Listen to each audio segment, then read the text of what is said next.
नमस्कार, श्री स्वामी समर्थ. स्वागत आहे तुमचं माझे स्वामी या चॅनलवर. कशा आहात सर्व? मस्त ना? मस्तच राहा आणि स्वामी सेवा करत राहा. आपण इतर कोणत्याही दिवसाला सेवा जर केली नाही स्वामींची, तरी आपण गुरुवारी मात्र नक्की सेवेसाठी आपण बसतो. गुरुवार हा दिवस स्वामी भक्तांच्या खूप आवडीचा दिवस आहे असं मला तर वाटतं, कारण की मलाही गुरुवार हा दिवस खूप आवडतो.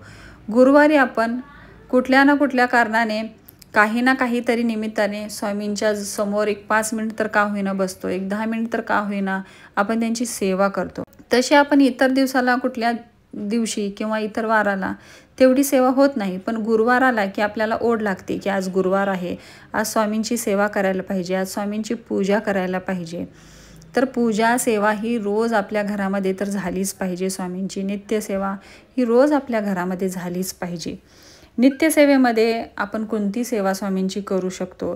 जी सेवा दिंडोरी प्रणीत केंद्रामध्ये आपल्याला सांगितली जाते, तर सर्वात आधी सकाळी उठल्यावर आंघोळ वगैरे सगळी आपली आवरून घेतल्यावर घरामध्ये उंबरठ्याचं लेपन, गोमूत्र शिंपडा, घरामध्ये सगळी स्वच्छता करा आणि सगळ्यात आधी पितरांची सेवा करायची असते. देवपूजा करायच्या अगोदर पितरांची सेवा करायची.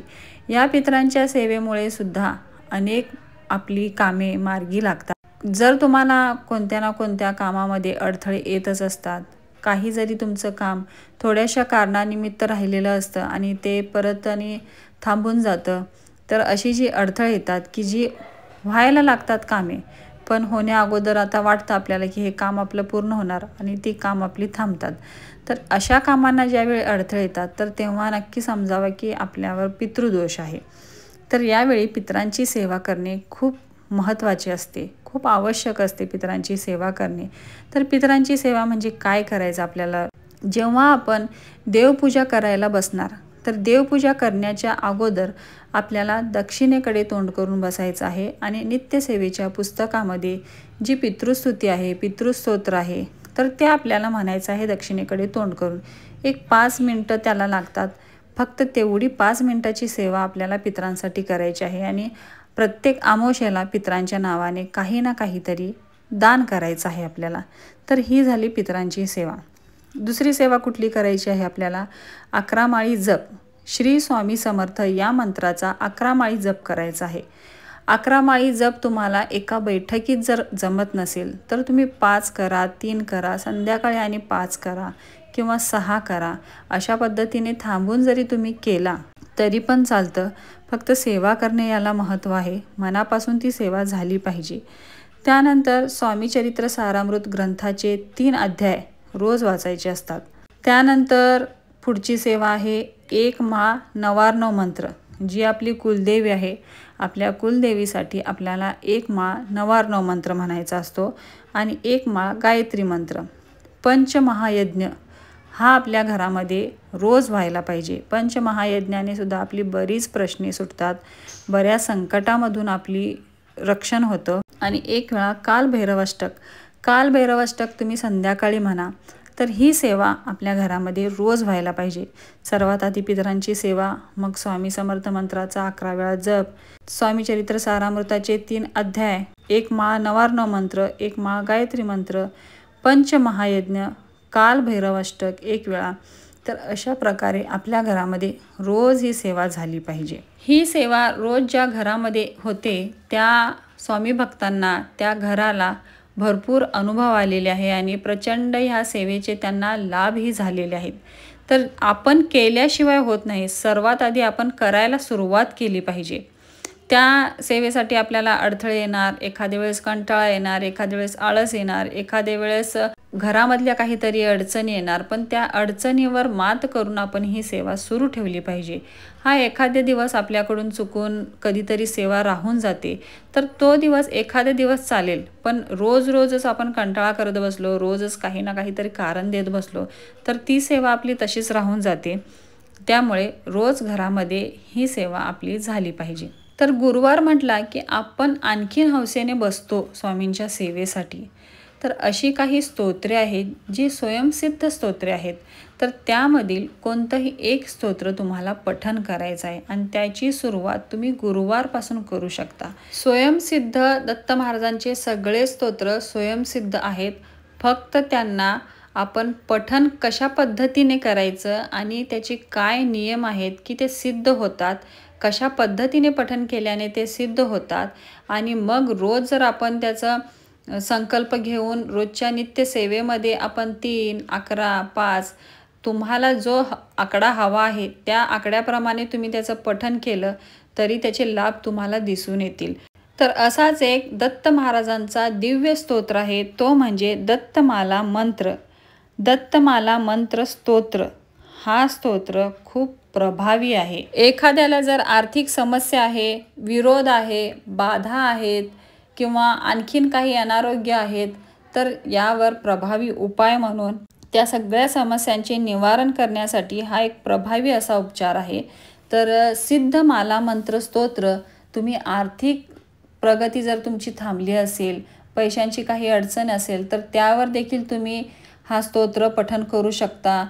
जर घरामध्ये सारखं काही ना काहीतरी आजार आहे, आजारी व्यक्ती घरामध्ये आहेत, तर त्यांच्यासाठी सुद्धा तुम्ही या स्तोत्राचं पठण करू शकता. काही बाधा असेल तर त्याचं निवारणसुद्धा या स्तोत्राने होऊ शकतं. त्या सगळ्यावर एकमेव असा अत्यंत प्रभावी असा उपचार हा स्तोत्र आहे. आपल्या समस्या निवारण्यासाठी व्यावहारिक प्रयत्न तर आवश्यक आहेच, पण त्याच जोडीने हा देवी उपाय देखील आपण अवश्य करून पाहावा. तर काय करायचं आहे आपल्याला? सगळेच दत्त महाराजांचे स्तोत्र हे स्वयंसिद्ध आहेत, पण त्या स्तोत्रांना देखील आपण 108 वेळा जेव्हा त्यांचं पठण करतो तेव्हाच ते सिद्ध होतात. गुरुवारी तुम्हाला शुचिर्भूत होऊन स्वामींसमोर बसायचं आहे. सगळं आवरून झाल्यानंतर तुम्हाला 1.5 ते 2 तास ह्या पठणासाठी लागणार आहेत. 108 वेळा तुम्हाला याचं पठण करायचं आहे, तर 1.5 ते 2 तास तुम्हाला लागू शकतात. स्तोत्र पठण करणे म्हणजे आपण बसलोय आणि पठण करतोय, त्याचबरोबर बोलतोय पण, आपले हातवारे पण चालू आहे, मध्येच आपण उठतोय. तर अशा पद्धतीने या स्तोत्राचे पठण अजिबात करू नये. जर तुमच्याकडे 1.5-2 तास वेळ असेल तरच तुम्ही यासाठी बसायचं आहे. ज्यावेळी तुम्ही बसणार आहात त्यावेळीच तुमचं म्हणजे जे काही तुमची कामं आहेत ते आवरूनच तुम्ही बसा. 1.5-2 तास तुम्ही मोबाईलला वगैरे हात लावू नका आणि कुणाकडे काही लक्ष देऊ नका. हे स्तोत्र पठण करत असताना मध्येच उठायचं नाही किंवा कुणाशी बोलायचं नाही किंवा हातवारे करून सुद्धा तुम्ही बोलू शकत नाही. तुम्हाला बाथरूमला वगैरे जायचं असेल तर तुम्ही ते आंघोळीपूर्वी सगळं आवरून घ्यायचं आहे. वाचन करत असताना जर तुम्हाला पाणी प्यावंसं वाटलं, तोंड जर तुमचं वाळत असेल तर तुम्ही थोडंसं पाणी घेऊ, पण तुम्ही उठून चालायचं किंवा कुणाशी तरी बोलायचं असलं काही ह्या स्तोत्राच्या वेळी, पठणाच्या वेळी चालणार नाही.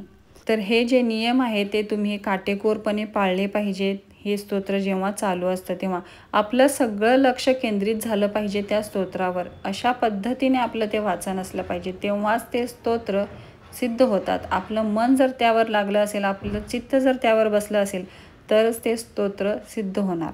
108 आवर्तनं जेव्हा पूर्ण होतील तेव्हा हे स्तोत्र सिद्ध होईल. त्यानंतर मग दररोज 1 पाठ वाचायला हरकत नाही. आपल्या समोरील समस्या जर अतिशय अवघड असतील तर रोज कमीत कमी 21 पाठ तरी वाचावे लागतात आपल्याला.